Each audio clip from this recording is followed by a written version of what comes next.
Warahmatullahi wabarakatuh. Hamdan wa syukurillah. Allahumma sholli ala sayyidina Muhammadin wa ala alihi wa sahbihi wa barik wa salim ajma'in. Segala puji bagi Allah Rabbuna tabaraka wa ta'ala. Salawat dan salam senantiasa tercurah kepada junjungan besar taula dan kita bersama Rasulullah Muhammad sallallahu alaihi wasallam.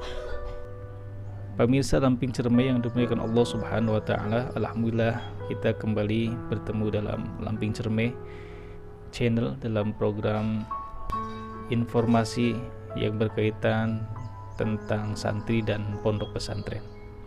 Kali ini kita akan menyampaikan hal yang berkaitan dengan pesantren dan bagaimana caranya kita memilih pesantren yang baik untuk anak tercinta kita. Pendidikan memang hal yang paling penting buat anak-anak kita untuk perkembangannya, untuk kemudian menjadi bekal di kemudian hari ketika anak-anak kita sudah menjadi anak-anak atau insan yang dewasa dan bertanggung jawab terhadap dirinya sendiri. Oleh karena itu, pendidikan adalah sesuatu yang sangat penting untuk kita persiapkan buat anak kita sebagai bekal untuknya di hari kemudian. Lembaga pendidikan juga banyak menjamur di Indonesia ini, dari mulai pendidikan tradisional, pendidikan formal, atau pendidikan yang berbasis agama, atau pendidikan yang sifatnya konvensional. Banyak kita boleh memilih sesuai dengan kecenderungan kita. Kita boleh memilih lembaga pendidikan yang ingin kita tuju sesuai dengan visi, misi, sesuai dengan idealisme yang kita punya sebagai orang tua. Namun dari itu, para pemirsa Lamping Cermai yang dimuliakan Allah Subhanahu wa taala, tentu saja setiap lembaga pendidikan mempunyai karakteristik berbeda-beda, mempunyai tujuan pendidikan yang berbeda-beda, atau kekhususan tujuan yang berbeda-beda. Karakter pondok yang berbeda, kemudian juga pola pengasuhan yang berbeda. Nah, hal ini yang kemudian kita sebagai orang tua yang ingin mencari pondok pesantren terbaik untuk anak kita harus berhati-hati dalam memilah dan memilih pondok pesantren mana yang akan kita pilih untuk anak kita tercinta.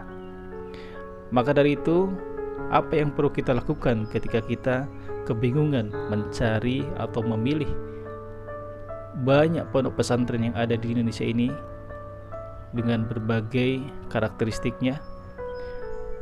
Maka berikut ini adalah tips bagaimana cara kita memilih pondok pesantren terbaik untuk anak kita. Hal yang pertama yang perlu kita lakukan sebelum kita memasukkan anak kita untuk mondok atau bergabung dalam pendidikan pondok pesantren, maka kenalilah pondok pesantren tersebut. Yang pertama-tama kita harus lakukan adalah mengenali tentang pondok pesantren tersebut. Apa saja yang kita perlu kenali tentang pondok pesantren tersebut? Maka yang pertama, bagi kita sebagai seorang muslim yang ingin memasukkan anak kita kepada pondok pesantren, yang pertama yang perlu kita perhatikan adalah ketahui atau kenali bagaimana akidah dari pondok pesantren tersebut. Apa itu akidah? Akidah adalah keyakinan usul atau sesuatu yang inti, yang pokok di dalam agama. Nah, dalam Islam itu akidah yang lurus adalah kita sebut dengan akidah Ahlus Sunnah wal Jamaah. Lebih terperinci lagi, Ahlus Sunnah wal Jamaah, Asy'ariyah wa Maturidiyah. Apa itu akidah Ahlus Sunnah wal Jamaah? Apabila kita bingung dan belum memahami tentang akidah Ahlus Sunnah wal Jamaah, bisa disaksikan dalam video berikutnya di channel Lamping Cermai. Yang penting adalah pondok pesantren yang akan kita tuju harus berhaluan atau berakidah Ahlus Sunnah wal Jamaah. Lalu berikutnya yang perlu kita perhatikan setelah kita mengetahui akidahnya adalah Ahlus Sunnah wal Jamaah, maka kita juga harus mengetahui tentang manhajiyah pondok pesantren tersebut. Apa juga itu manhajiyah? Apa juga itu manhajiyah? Manhajiyah itu adalah metode atau cara atau jalan. Cara apa? Yaitu metode atau cara hidup berkehidupan di pondok pesantren tersebut. Seperti misalkan contoh bagaimana kehidupan santri di pondok pesantren tersebut. Apakah dalam proses pembelajarannya antara anak laki-laki dan santri perempuan, atau santri laki-laki dan santri perempuan disatukan, ataukah dipisahkan dalam proses pembelajarannya, dalam kehidupan, dalam berkegiatan sehari-hari. Karena dalam pondok ada juga yang menyatukan antara santri laki-laki dan perempuan dalam satu kelas, ada juga yang memang memisahkan antara pondok laki-laki dan pondok perempuan. Nah, itulah diantaranya contoh manhajiyah, atau bagaimana caranya bersikap terhadap guru, berakhlaknya, atau cara berkehidupannya dalam pondok. Nah, itu kita perlu mengetahuinya. Manhaj pondok ini seperti apa, cara berpakaiannya seperti apa, kemudian cara pergaulannya seperti apa. Ini perlu kita mengetahui supaya kita paham.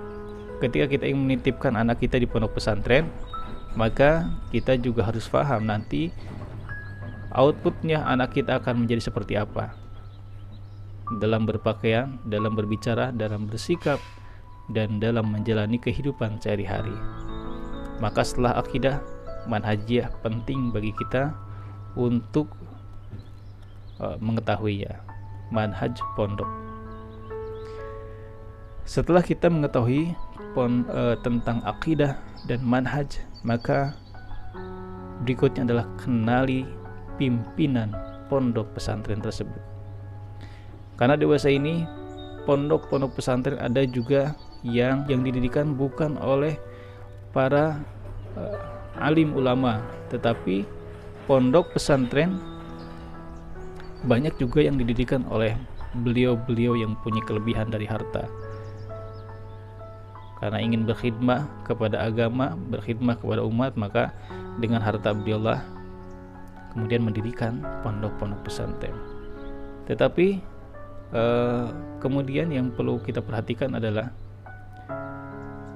kenali tentang siapa yang memimpin pondok pesantren tersebut, atau siapa yang menjadi figur dalam pondok pesantren tersebut.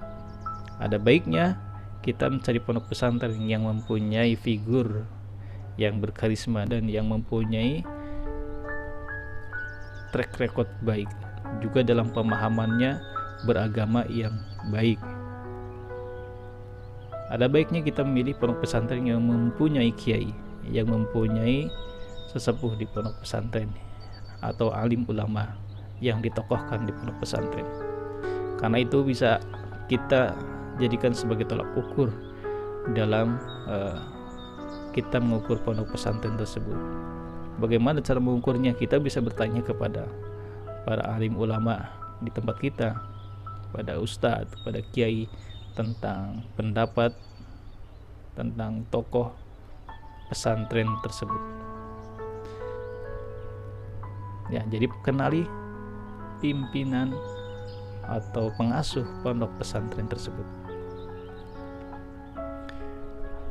Lalu berikutnya apa yang perlu kita lakukan adalah memahami pola pengasuhan anak. Apakah di pondok pesantren tersebut ditanamkan bagaimana caranya berakhlak yang baik, bertutur kata yang baik, cara berpakaian yang baik, cara bergaul yang baik, ataukah dalam pondok tersebut pola pengasuhan anaknya ya seperti di sekolah atau lembaga-lembaga pendidikan umum. Karena ada di antara pondok pesantren, khususnya pondok pesantren yang modern, maka mengadopsi sistem atau pola pengasuhan dari lembaga pendidikan umum atau konvensional. Maka penting bagi kita untuk mengetahui bagaimana pola pengasuhan dari pondok pesantren kepada anak-anak santrinya. Apakah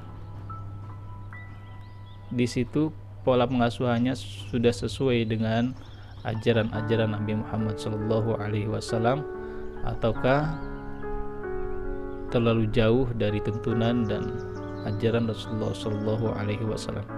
Karena kalau sudah melenceng dari pola pengasuhan pendidikan anak-anak kita, juga nanti kemudian outputnya juga yang dihasilkan juga ya seperti itu, seperti yang ditanamkan dalam pola pengasuhan dalam keseharian pondok pesantren. Pola pengasuhannya bagaimana yang dimaksudkan? Yaitu pola pengasuhan tentang pertama akhlak, kemudian tentang pergaulan, tentang pakaian, tentang ibadah, tentang bagaimana caranya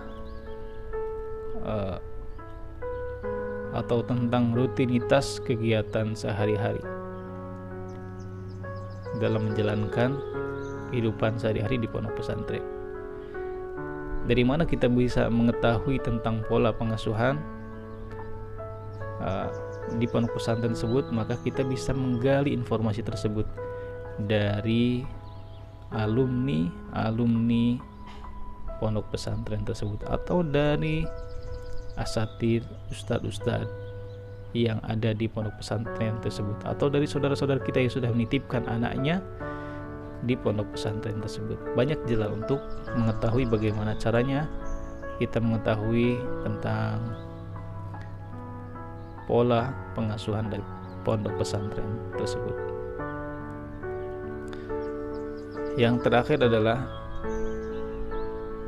kita harus mempertimbangkan dengan sebaik-baiknya. Jangan terburu-buru, jangan tergesa-gesa. Silahkan kita dalami informasi-informasi tentang pondok pesantren tersebut dengan sebaik-baiknya. Lalu kita minta pendapat, kita minta nasihat kepada orang-orang yang lebih tahu tentang keagamaan, tentang ke pondok pesantrenan. Jangan sampai kita salah memilih pondok pesantren yang kelak mengakibatkan bukan sesuatu yang baik untuk anak kita, tetapi nanti akan menghasilkan hal yang di luar harapan-harapan kita. Oleh karena itu, kenalilah dengan sebaik-baiknya pesantren yang akan kita tuju, pondok pesantren yang akan kita titipkan anak tercinta kita kepadanya. Demikian, mudah-mudahan bermanfaat dan mudah-mudahan bisa menjadi inspirasi dan informasi bagi kita semua. Tentu saja segala kebaikan yang datang dari Allah Subhanahu wa taala dan segala kekurangan sudah pasti datangnya dari kami, Al-Fakir, yang penuh dengan kesalahan dan kesilafan. Jika ini bermanfaat, silakan untuk di-share dan diberikan informasi atau diinformasikan kepada yang lainnya. Jika ini ada kekurangan, maka silakan tuliskan komentar di bawah untuk kebaikan kita bersama. Assalamualaikum warahmatullahi wabarakatuh.